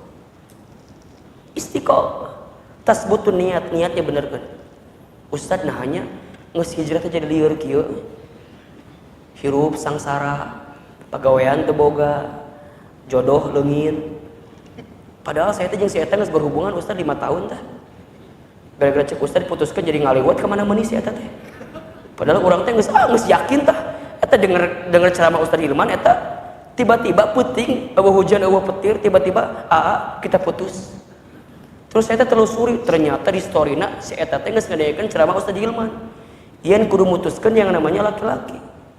Ari Ustaz, tanggung jawab Ustaz ka urang. Jadi ka Ustaz tanggung jawab.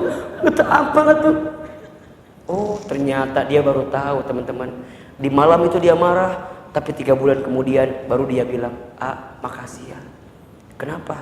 Untung saya mutusin si Agus tuh kamari teh. Kumaha gitu, ternyata si Agus emang laki-laki yang kurang bener. Terus sekarang doain ya, aku lagi ta'aruf inta laki pekan depan mau nikah sama si Rudi. Tuh berarti kamari teh diputuskeun ku Allah emang carana Allah sedang mempersiapkan pertemuan dengan siapa? Si Rudi. Ngan memang kudu diputuskeun heula si Agus. Papangi jeung si Rudi teh. Jadi tenang we. Ulah khawatir urusan Allah mah. Benar. Kalau udah urusan Allah niatnya karena Allah terbuka.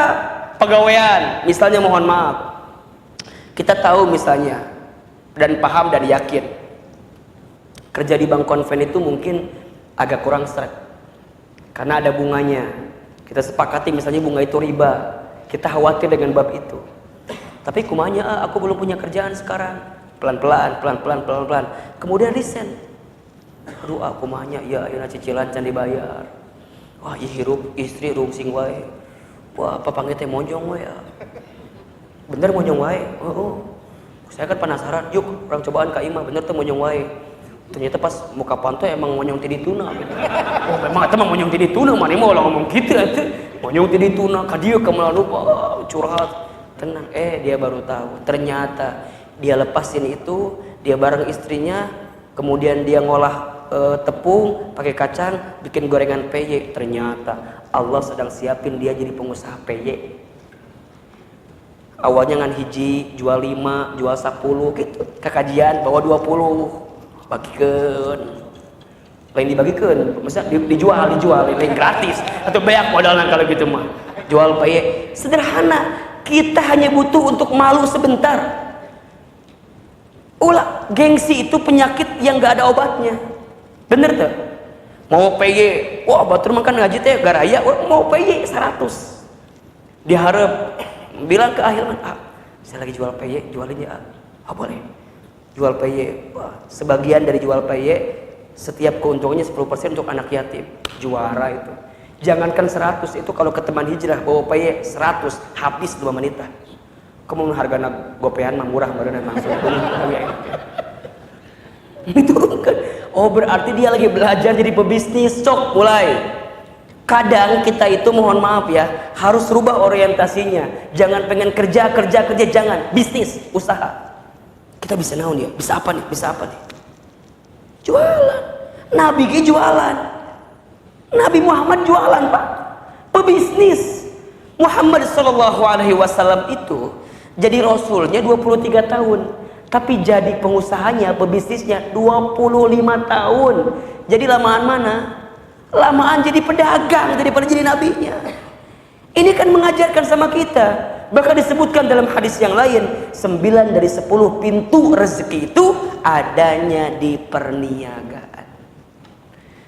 Ulah khawatirlah urusan dunia mah, letik kecil. Tapi memang itu babnya Ustaz, kalau udah hijrah jadi hilangkan dunianya. Emang berarti niatnya karena dunia. Kalau hijrah kita karena dunia, ujiannya dunia pasti. Kalau hijrahnya karena dunia, ujiannya dunia, yang jadi beratnya dunia. Tapi kalau hijrahnya untuk Allah, dunia serumit apapun jadi kecil di hadapan Allah. Benar, cobaan. Yang seringkali salah dalam masalah bukan masalahnya, tapi sikap dalam menghadapi masalah itu. Nah pertanyaannya, Ahilman, memang sikapnya orang itu kalau dikasih masalah seperti apa? Macam-macam. Sependek pengetahuan Ahilman, setidaknya ada 5 jenis orang ketika menghadapi masalah. Kita evaluasi ya, nanti Bunda masuk kategori yang mana? Yang ketiga Zain di sini. Ini jangan ditulis ya, takutnya salah nulis ya. Masalah ringan, sedang, berat, yang paling berat masalah Zen namanya. Jangan, ini nggak bisa dihapus ini jadinya. Jadi salah fokus, jadi kayak namanya masalah. Ya Allah. Lanjut. Itu nggak bosan ceramah Ahilman nggak? Nggak bosan? Nggak capek? Yang capek siapa? Ya, baik. Bunda, kalau orang dikasih masalah ya, setidaknya kadang-kadang ya ada 5 sikap atau 5 karakter orang menghadapi masalah. Ada berapa? Ada berapa? 5.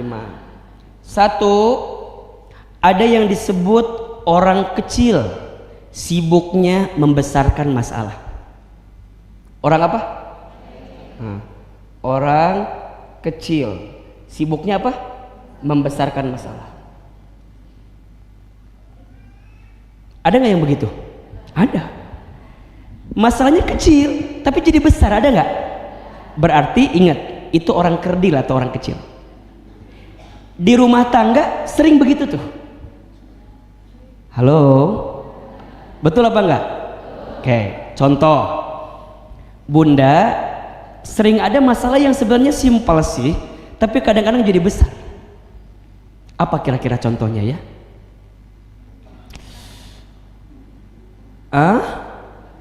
Oke. Ya tadi tuh, suami kita pengennya ke Botani, kita pengennya ke Cibinong City Mall. Berantem, kata suaminya Botani, kata kita CCM. Botani, CCM, kata anaknya Ayon.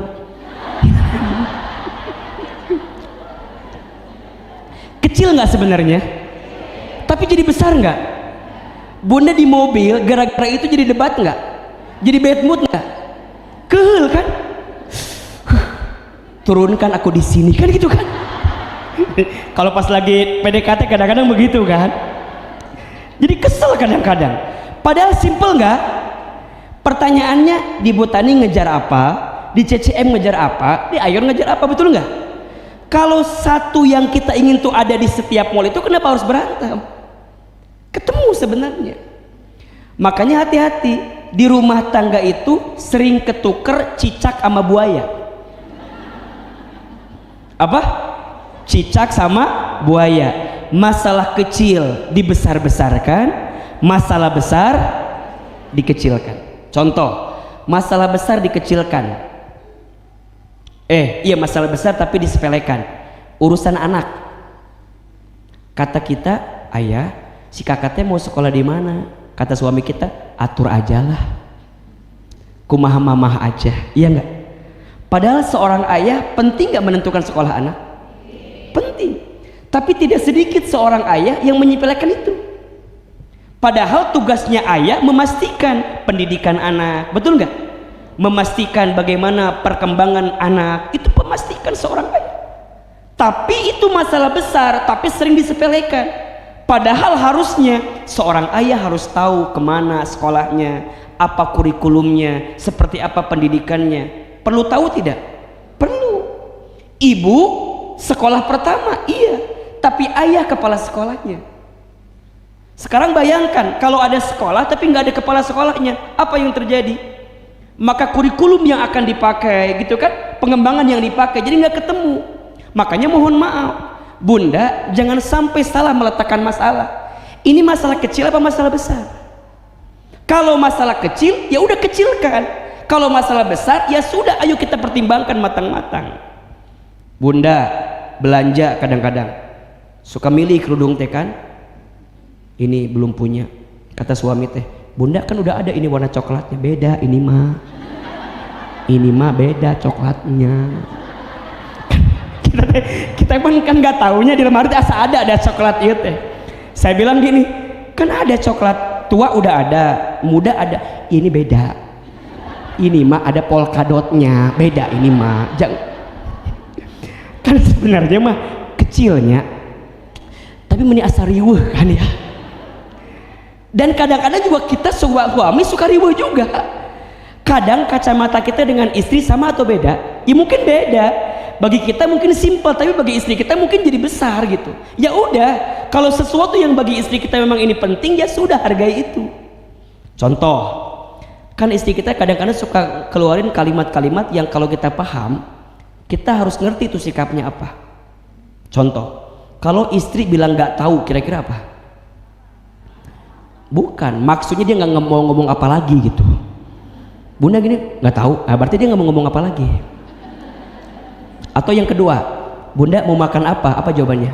Oke.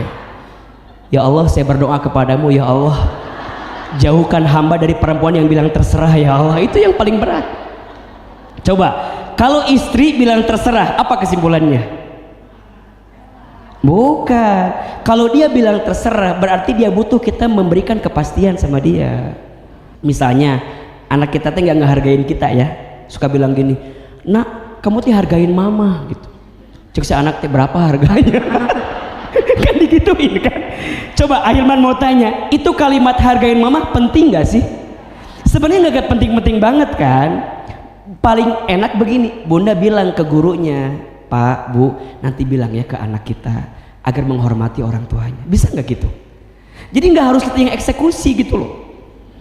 kamu lihat perjuangan mama. Mama teh bangun paling subuh, mama teh manasin mobil nganterin kamu ke sekolah, tapi cara kamu memperlakukan mama itu ya Allah tega banget.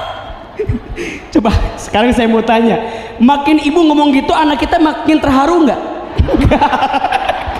Nggak terharu. Makin ibu ekspresi hargai mama, paling sama anak kita di storyin, paling di storyin, dikamerain gitu.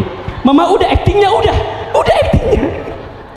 Makin bunda berharap ke anak kita, kamu tuh hargain mama, anak kita malah makin kesel.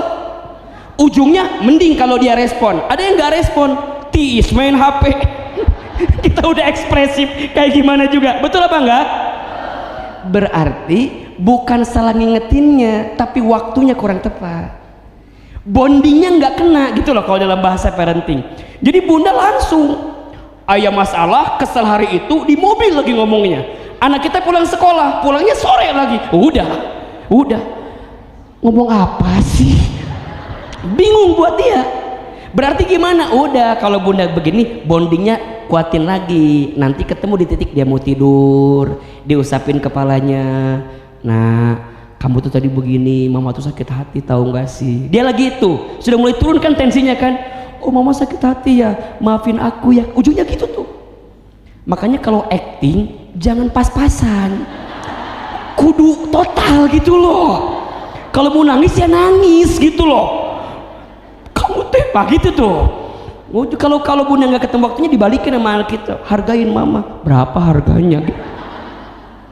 Kadang-kadang kita tuh suka ya masalah kecil dibesar-besarkan, bukan salah masalahnya, tapi salah apa? Kitanya, sikap kitanya. Contoh, bunda ketemu sama teman mau cerita sama kita, coba saya mau tanya, kalau teman kita mau cerita, yang dia butuhkan apa pertama kali? Bukan nasihat kita, bukan tausiah kita, bukan, tapi apa? Dia butuh telinga kita untuk mendengar masalah dia. Jadi kalau ada orang yang cerita, dengerin aja. Aku mau cerita apa? Begini-begini. Kamu juga dengerin. Allah Subhanahu wa taala berfirman. Dia teh baru mulai cerita, coba. Baru mulai cerita. Aku teh punya suami.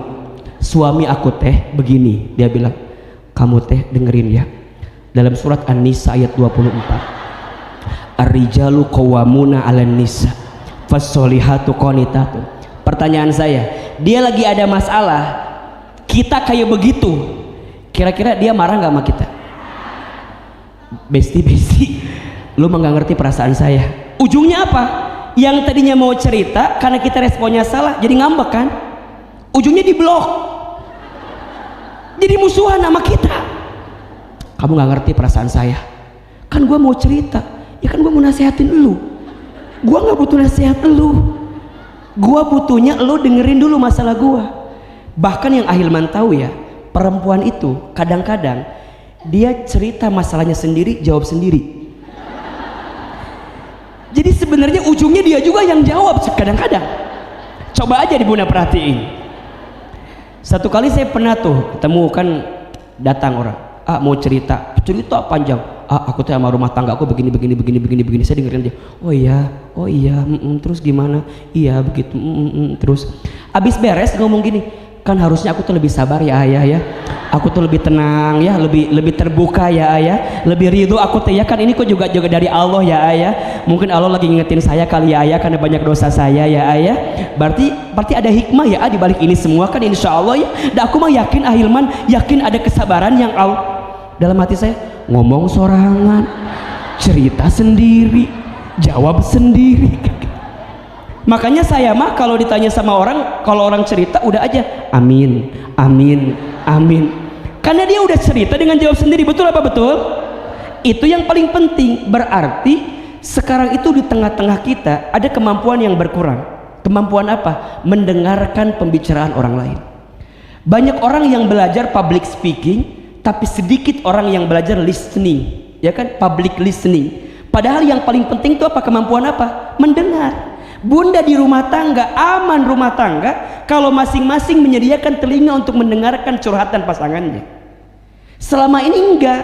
Ujungnya apa? Dia curhat dengan yang lain. Ustadz, aku tuh berasa gak didengarkan di rumah tangga aku. Bisa gak mulai hari ini Ustadz aja yang dengerin perasaan aku, Ustadz? Kan jadi liar kalau Ustadz nanya. Nu awalnya jadi baik, awalnya teh Ustadz teh udah baik, jadi kadi itu ujungnya teh gitu. Berarti coba Bunda di rumah ya, siapin waktu untuk saling dengerin aja. Ayah tadi ada masalah apa di kantor? Paling apa jawaban suami kita? Gak usah tahu lah, kamu malah ribet. Ujungnya kan gitu kan? Sama Bunda juga. Kalau habis ngaji, Bunda tadi ngajinya sama siapa ustadznya? Ustadz Hilman. Materinya apa? Gak ngerti, kamu malah tetap ujungnya kadang-kadang sok itu. Padahal itu masa untuk Bunda juga cerita ke suami kita agar masalah kecil jadi nggak masalah besar. Karena kalau kita membesarkan masalah namanya orang apa? Kerdil, orang kecil. Jelas sampai di sini? Ada nggak di sini yang begitu? Yang mana orangnya? Ya, mulai hari ini, oh nya aku tuh ada di sini nih. Yang kedua, ada orang biasa sibuknya membicarakan masalah. Orang biasa sibuknya apa? Membicarakan masalah.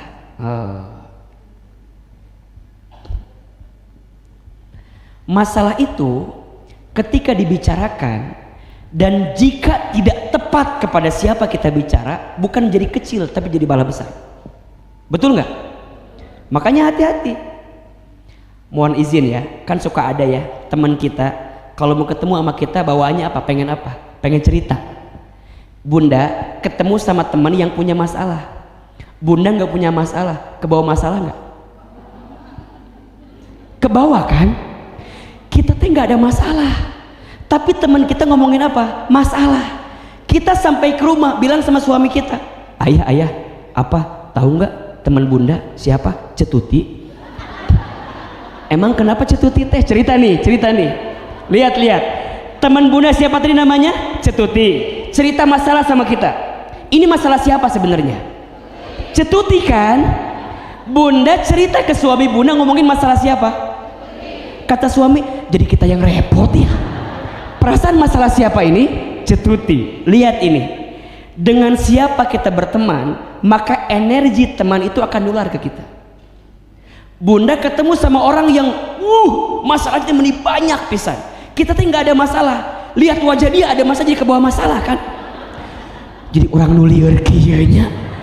Perasaan tadi ngaji mah asa nggak ada masalah. Tapi ketemu sama kamu kok jadi berat gini masalahnya. Makanya ini penting. Kalau kata Ahilman mah, kalau Bunda ada masalah, coba belajar untuk tidak share masalah itu ke publik. Kenapa sih suka nggak tahan gitu kalau nggak share teh meni hayang nggak share we. Dan mohon maaf, ini juga kritik buat kita semua ya. Kalau Bunda share status di sosmed, share yang baik-baik. Kita mah kadang-kadang statusnya meni masya Allah. ZZZ ngantuk. Naon coba status teh ZZZ ngantuk. Ada nggak yang begitu kira-kira? Kita teh kan baca kan ZZ tunuh. Naon sih? Ada yang begitu, ada yang begini. Kadang-kadang ya tulisannya teh SS lapar. Ada yang gitu. Kita dalam hati mikir gini, naon sih ngirimkan lapar hayang dikirim GoFood. Naon sih? Yang jelas atuh. Yang lucu begini, ada yang lucu begini. Gambarnya hitam. Tiba-tiba di bawah tulisan gini, buat yang ngerti aja. kita teh kan baca ya. Si Besti itu kunaon nih katanya. Jadi pertanyaan teh kira-kira. Jadi pertanyaan dong. Kita WA dong ke dia kan. Say, ada masalah apa? Cerita atuh gitu kan. Dia nggak ngejawab. Dia bikin lagi status yang baru. Fokus kepada yang mencintaimu. Jangan fokus kepada yang membencimu. Itu kan firasat kan. Seakan-akan ada apa-apa kan.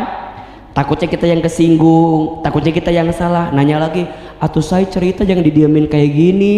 Aku juga jadi kepikiran kamu kayak gimana kan gitu kan. Dia bikin lagi status, makasih buat yang ngertiin aku gitu. Kita jadi macam status dia terus menerus.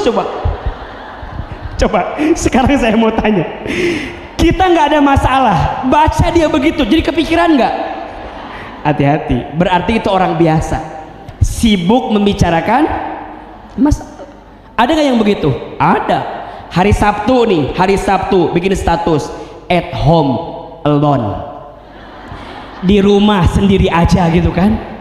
Naon sih, hayang diajak healing, pengen diajak jalan-jalan gitu kadang-kadang kita mah. Jadi ternyata berteman dengan siapa menular dengan kita.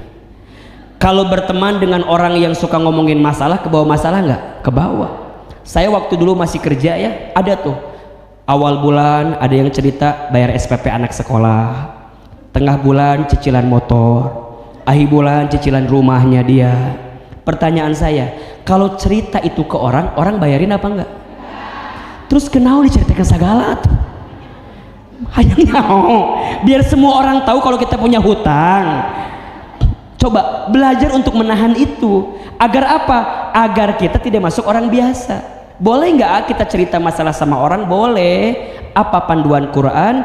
Fas'alu ahli dzikri in kuntum la ta'lamun. Ceritalah kepada orang yang dia ahli zikir, ahli ilmu, dia mengerti masalahnya. Jangan sembarang orang, apalagi sosmed. Ingat ya, jangan sibuk menceritakan tentang dirimu kepada orang lain, karena yang mencintaimu tidak butuh itu, dan yang membencimu tidak percaya dengan itu. Status hari Rabu itu ya. Ulah jangan dikit-dikit status, jangan dikit-dikit share, jangan ya. Kalau ngaji begini boleh nggak di storyin? Boleh. Alhamdulillah bisa ngaji gitu, share kebaikannya, poin-poinnya gitu. Bukan yang komentar lain, bukan. Cuma kadang-kadang ngaji teh, alhamdulillah bisa ngaji sama Ahilman, menik tambah glowing wae si ate. Terpenting buat orang apa coba? Manfaatnya apa itu buat orang lain? Ada yang baru ketemu misalnya ya, baru ketemu, alhamdulillah bisa ngaji sama Ahilman. Ya Allah, biasa lihat di TikTok, sekarang langsung lihat lebih ganteng daripada di video ya. Buat apa dia terpenting coba? Share nih, ujian dibagi 3, suratnya ini, itu lebih penting. Betul apa betul? Banyak yang begitu di sini? Yang mana orangnya itu tuh? Hati-hati ya. Yang pertama ada orang apa? Kecil, sibuknya membesarkan masalah. Yang kedua, orang biasa, sibuknya membicarakan masalah. Ada yang ketiga, orang besar. Orang besar sibuknya apa? Menyelesaikan masalah. Jadi dia mah nggak tahu masalahnya apa, pokoknya solusi aja. Ada. Ada yang begitu, ada nggak? Ada. Jadi pokoknya mah dia mah nggak tahu masalahnya apa, pokoknya mah kieu dengekeun nya nya. Satu sisi bagus apa enggak? Bagus. Tapi ingat ya, yang paling penting dari masalah bukan solusi, tapi yang paling penting itu hikmah di balik masalah itu. Ada orang yang kita baru cerita langsung kieu dengekeun, dengarkan saya bicara ya. Kita tuh belum mulai ceritanya ya, tapi dia udah bicara ke situ tuh. Hargai, berarti dia ciri orang besar. Tapi ini perlu kita turunkan egonya, karena kadang-kadang yang menjadikan kita tidak ketemu hikmah karena ego kita sering menyimpulkan sesuatu yang kita belum tahu apa kesimpulan akhirnya. Terutama orang yang pemarah. Ingat ya, Bunda teteh sayang, jangan mengatasi masalah dengan marah, karena marah tidak akan pernah menyelesaikan masalah. Marah itu justru menambah masalah. Betul? Bunda misalnya mohon maaf ya, kan kadang-kadang suka ada aja ya kita teh masalahnya. Misalnya Bunda bikin minum buat suami kita, tapi mungkin kurang, atau misalnya salah, judulnya manis, yang datang asin misalnya. Pas Bunda mau ambil gula, yang keambil apa? Garam. Kan gak sedikit yang marah kan ketika dikasih, ayah ini teh manisnya, contoh ini mah ya, contoh sekaligus Ahilman gak haus sedikit ini teh, contoh. Coba Bunda, ini judulnya apa? Manis, yang datang apa? Asin. Sekarang saya mau tanya, suami kita kalau judulnya manis yang datang asin marah nggak? Marah. Marah kan? Bisa nggak marah sebenarnya? Bisa kan? Bisa aja bilang gini, Bun, ini salah masukin gula, Bunda masukin garam. Bisa gitu kan? Bisa kalau suaminya Ustadz Hilman. Bisa, misalnya bisa begitu kan? Tapi kan nggak sedikit yang kemudian kamu mahnya mending gak bisa bedain gula sama garam, besok gua beliin gula 1 truk gara-gara masalah ini doang. Marah. Suami kita marah kan? Kalau digituin ibu marah nggak? Ya Allah ya, maaf atuh, tadi aku lupa kirain gula, kok aku masukin garam. Apa jawaban suami kita? Bukan lupa-lupa, kamu udah nikah dengan aku puluhan tahun, masih kena salah juga. Oh, aku capek, berangkat subuh, pulang malam, sampai rumah dikasih teh, rasanya apa? Ibu digituin, marah nggak? Ibu yang tadinya tenang, salah, tapi digituin jadi marah nggak? Bapak, kamu tinggal ngerti perasaan aku. Ujungnya ibu bilang gitu kan? Emang mama nggak capek? Mama juga capek. Dari pagi mama teh, ya Allah, can aya waktu selonjoran pisan. Mama teh ngepel, nyapu, nyuci, ngurus anak 3. Yang 1 bisul, tahu nggak sih? Yang 2 cerita tuh ujungnya tuh. Apalagi perempuan ya, kita marah A sampai D, dia sampai Z marahnya. Bapak tahu nggak? Anak kita yang pertama bisul gara-gara siapa? Gara-gara bapak keluarga bisul. Da bapak mah dulu mamana bisul, induna bisul, panjang tuh. Kata suaminya, ari mana ngomongkan indung orang, kenapa ngomongin ibu gua kan gitu. Perasaan cuman masalah ini doang. Tapi kan udah tergores hati, sakit hati apa enggak? Sakit kan? Ujungnya apa? Gutreng kan? Marah. Marah. Awalnya cuman simple ini, cuman simple. Ujungnya apa? Udahlah kalau gitu mah, pulangkan saja aku ke rumah ayahku. Aku tuh udah capek banget. Kamu mah ya Masya Allah ya, tahun lalu juga begini, 2 tahun lalu juga begini, kamu mah nggak pernah berubah. Cek suami nanti, jadi panjang kemana-mana ya. Perasaan cuman masalah ini doang dia. Lihat-lihat, ingatan perempuan, masalah detik ini 7 tahun lalu diungkit lagi. Aku pernah merasakan yang sama percis, kamu nggak pernah berubah ya ayah ya, masih sama kayak dulu ya. Kata suaminya, ya Allah, jadi kia ya. Ada nggak yang begitu di sini? Yang mana orangnya? Ingat ya, almar'atu kalmir'ah, perempuan itu seperti cermin hatinya. Cermin itu kalau sudah pecah, mungkin kau bisa merangkai kembali pecahan cerminnya, tapi pantulan cahayanya tidak akan sama seperti sedia kala. Itulah hati perempuan. Kalau sudah sakit, mudah memaafkan, tak mudah melupakan. Catat ya, status malam Jumat. Benar, coba. Kalau udah marah gitu, rame nggak jadinya? Jadi besar kan? Lihat, memang pengen nyelesain masalah tapi nggak ketemu. Ujungnya apa? Pulang. Aku pengen pulang. Suami kita juga lagi marah. Apa kata suami kita? Ya udah, mau dipesenin Gojeknya sekalian. Jadi nggak mau nganterin tuh, jadi marah. Pulang aja. Mohon maaf ya, mohon maaf. Seminggu masih kuat, 2 minggu masih kuat, sebulan tidur sendirian, nggak kuat kan? Akhirnya datang ke rumah bapaknya, diketok pintunya. Assalamualaikum, salam. Udin, namanya Udin.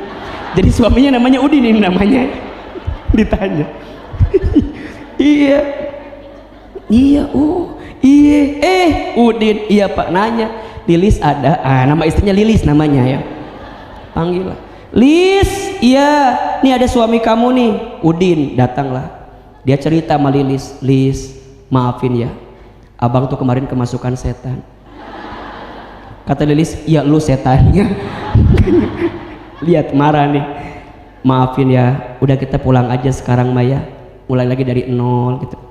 Kata istrinya, daripada pulang mendingan nyanyi dia lagu Rita Sugiarto.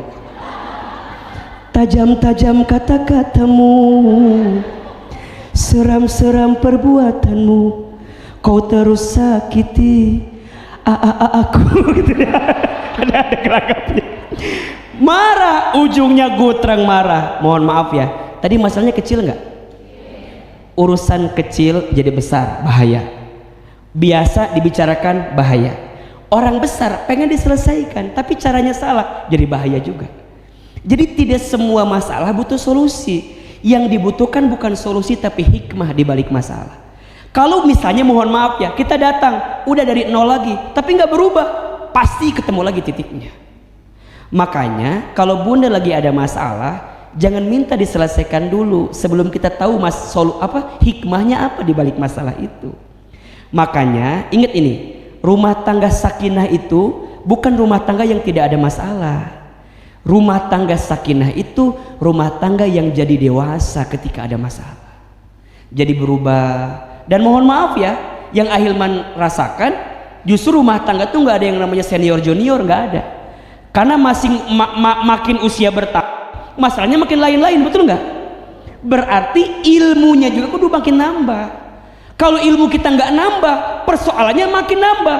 Masalah makin nambah, ilmu nggak nambah. Masalah nggak? Masalah. Tapi kalau masalah nambah, ilmu juga nambah, ketemu titik equilibriumnya, ketemu titik tengahnya, disitulah hikmah yang sebenarnya. Maka hati-hati, ada yang ketiga, orang besar sibuk menyelesaikan masalah. Bagus satu sisi, tapi sisi lain kudu kita evaluasi. Ada yang keempat, apa itu Ustadz? Ada orang kreatif, sibuknya mencari peluang dari masalah. Orang apa? Kreatif, mencari apa? Peluang. Ada. Ini juga bagus. Tapi peluangnya gimana? Ada yang peluang negatif, ada yang peluang positif. Ada yang peluang negatif begini. Bunda lagi ada masalah sama suami. Tiba-tiba bunda cerita sama temennya, Besti, apa? Temen aku yang waktu SMP siapa? Itu si Agus nge-DM di Instagram, coba. Lihat, bunda tuh lagi ada masalah nih. Emang dia gimana sekarang? Iya, dia katanya udah pisah sama istrinya sekarang teh. Terus kumaha, aku lihat foto-fotonya pakai mobil bagus, coba. Jabatan juga masya Allah sekarang mah.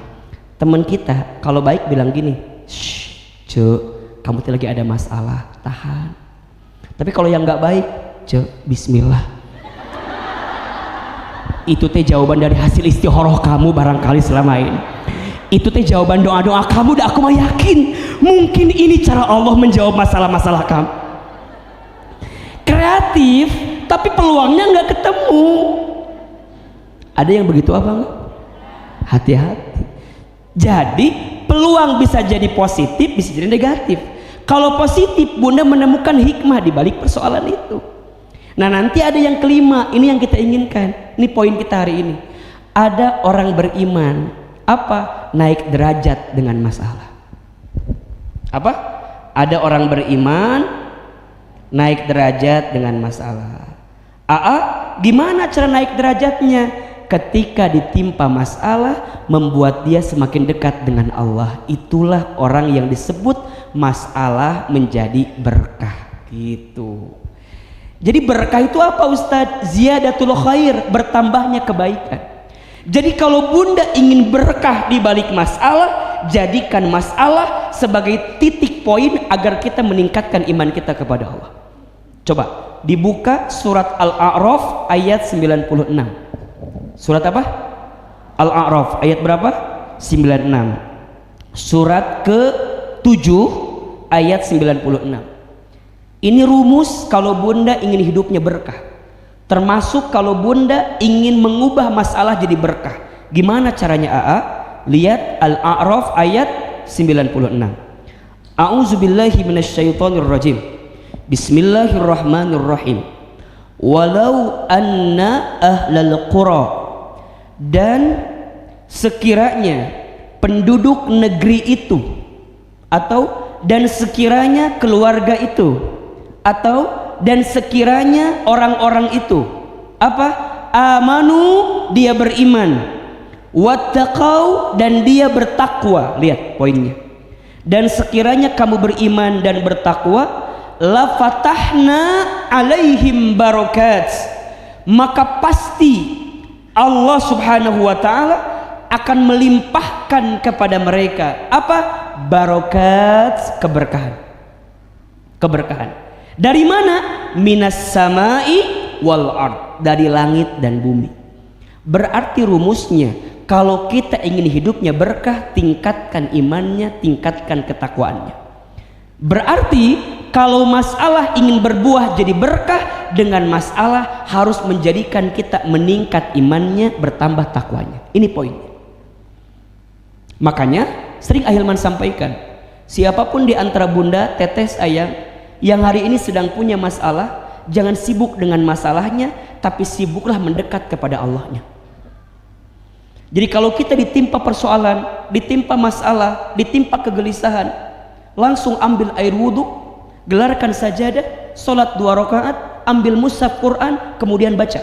Setelah itu maka bunda mendapatkan ketenangan untuk menghadapi masalah seberat apapun. Kadang-kadang yang membuat kita menjadi rumit dengan persoalan kita, karena kita terlalu pede dengan kemampuan kita. Ujungnya kita terombang-ambing dengan keadaan itu, sehingga kita merasa jauh gitu dengan keadaan itu. Padahal ingat, la yukallifullahu nafsan illa wus'aha. Allah tidak akan memberikan beban melebihi batas kemampuan. Berarti Ahilman, kalau ada yang diuji hari ini, kenapa ujiannya berat? Kenapa masalahnya berat? Kenapa seakan-akan besar persoalan ini? Karena Allah percaya hati dan tubuhmu kuat untuk menghadapi masalah itu. Kenapa enggak yang lain? Kenapa harus saya? Kenapa harus aku? Iya, karena aku percaya kamu bisa, kata Allah. Kamu mampu, kata Allah. Kamu kuat, kata Allah. Pertanyaannya, Allah aja kuat, kenapa kita nggak kuat? Allah aja percaya sama kita, kenapa kita nggak percaya sama Allah? Makanya bunda sayang, ini rumusnya nih, kalau mau jadi berkah, tingkatkan imannya, tingkatkan ketakwaannya. Karena ada orang yang dikasih masalah jadi jauh ke Allah, ada nggak? Ada. Stres, frustasi, bunuh diri, ada nggak? Ada. Makanya mohon maaf ya, kalau sekarang bunda punya masalah dan dengan masalah itu membuat bunda makin dekat ke Allah, maka catat baik-baik, itu namanya anugerah. Bunda bisa hijrah karena ada masalah, anugerah. Bunda jadi salehah karena masalah, anugerah. Mohon izin ya, bunda yang biasanya tidak pernah pakai hijab, ketika ditimpa masalah, bunda merubah penampilan bunda lebih syar'i misalnya, itu hidayah, itu anugerah. Bunda nggak pernah taklim, tiba-tiba pas ada masalah jadi mau taklim, itu anugerah. Bunda nggak pernah tahajud, tiba-tiba bunda jadi tahajud ketika ada masalah, itu anugerah, itu berkah, anugerah, berkah. Jaga itu, jangan sampai ketika nanti masalahnya hilang, bunda balik lagi, jangan. Justru makin kuat, makin kuat, makin kuat, makin kuat. Karena justru ketika kita tenggelam dalam masalah, Ustadz, kenapa ya? Kok makin berat masalah saya? Bukankah saya udah ngaji? Bukankah saya udah taklim? Bukankah saya udah sholat? Bukankah saya udah merubah diri saya sendiri? Kok tambah berat? Berarti tambah sayang Allah sama kita. Ingat ya, ciri Allah sayang itu bukan Allah cabut masalah dunia kita, bukan. Boleh jadi Allah timpakan masalah dunia kepada kita agar kita makin yakin ke Allah. Makanya perhatikan di ayat yang tadi Ahilman baca tuh, la yukallifullahu nafsan illa wus'aha laha ma kasabat wa 'alaiha. Lihat kalimat ini, Rabbana la tu'akhidna in nasina aw akhtana. Rabbana wala tahmil alaina isran kama hamaltahu 'alal ladzina min qablina. Rabbana wala tuhammilna ma la taqata lana bi. Lihat, Rabbananya 3 kali tuh. Rabbana, Rabbana, Rabbana. Isinya semua minta ampunan ke Allah. Ya Allah, jangan timpakan kami, jangan bebani kami, jangan hukum kami. Kan bisa aja Robbananya sekali, bisa nggak? Tapi kenapa Robbana disebutkan 3 kali? Poinnya, kalau kita ditimpa masalah, Allah tuh ingin kita berkali-kali datang ke Allah. Allah tuh pengen kita berkali-kali mendekat ke Allah. Sampai titik poinnya apa? Kalau Allah sudah mengerti nih, Allah tahu nih kamu berubah nih, Allah tahu kamu mengerti nih, Allah tahu kamu paham nih. Ujungnya apa kata Allah? Wa'fu anna, aku maafkan kamu. Waghfir lana, aku ampuni dosa-dosa kamu. Sampai titiknya warhamna, aku sayangi kamu. Dunia boleh hilang, tapi sayangnya Allah nggak boleh hilang dalam hidup kita. Dunia boleh pergi, asalkan jangan Allah yang pergi di hati saya, asalkan jangan kasih sayang Allah yang pergi.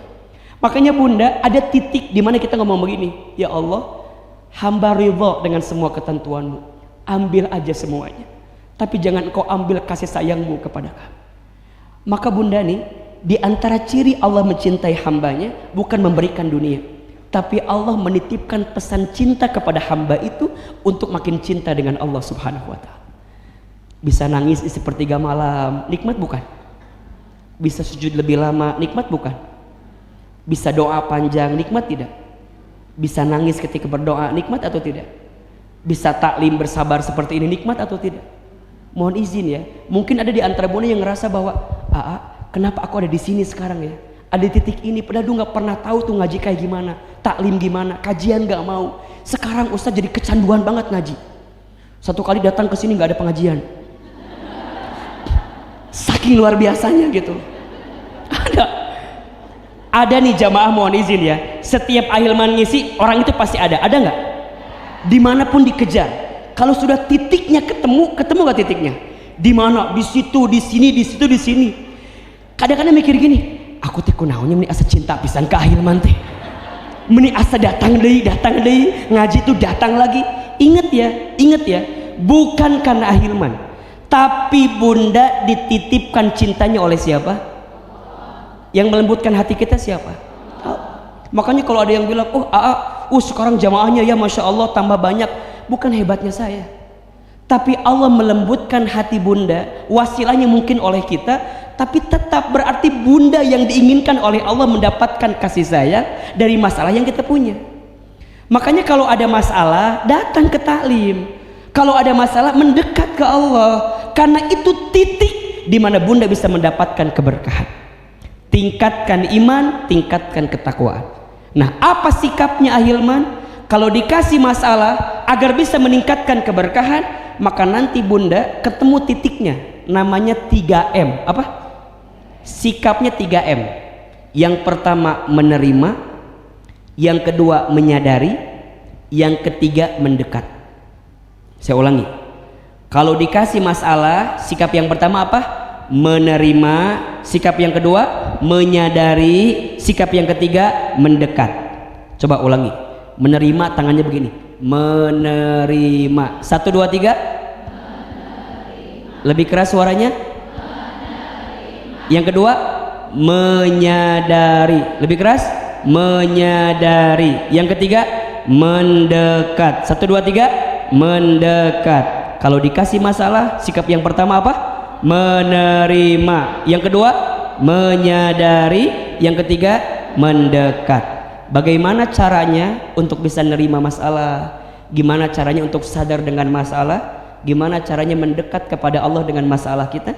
Insya Allah kita akan bahas di episode yang akan datang ya. Jadi ini belum selesai masalah kita ya. Ini belum selesai pembahasan kita. Hari Rabu ini ahilman di Masjid Alumni IPB pagi ya, hari libur 17 Agustus, silahkan datang. Judulnya kenapa masih membenci ya. Jadi kenapa masih membenci, silahkan datang ke Masjid Alumni IPB, nanti kita lanjut kajian.